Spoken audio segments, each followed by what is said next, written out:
पूजा करो बे आंगनवा, सान मैया आई है भवनवा। पूजा करो बे आंगनवा, सान मैया आई है भवनवा।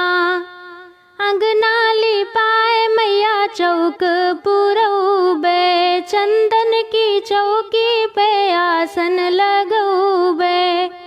अंगना लिपाए मैया चौक पुरौबे, चंदन की चौकी पे आसन लगौबे।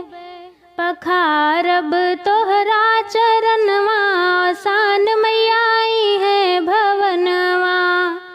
पखारब तोहरा चरणवा, सान मैया आई है भवनवा। पूजा करो बे आंगनवा, सान मैया आई है भवनवा।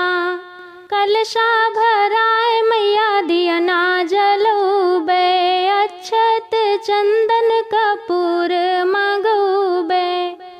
कलशा भराए मैया दियना जलौबे, अक्षत चंदन कपूर मगौबे। करबे मैया के पूजनवा, सान मैया आई है भवनवा।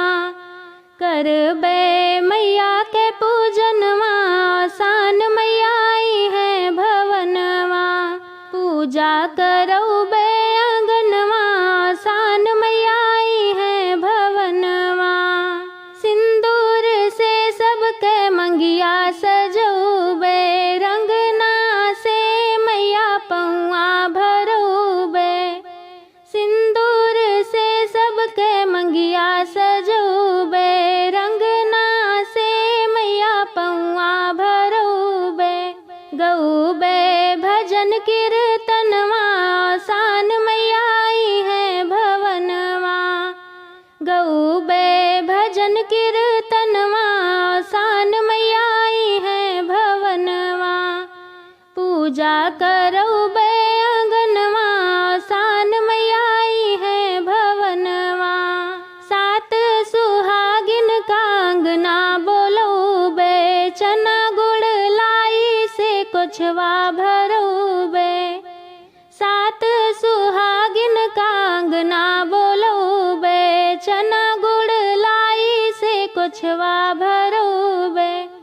मागब माँ से मगनवा, सान मैया आई है भवनवा। मागब माँ से मगनवा, सान मैया आई है भवनवा। पूजा करो बे आंगनवा, सान मैया आई है भवनवा। पूजा करो बे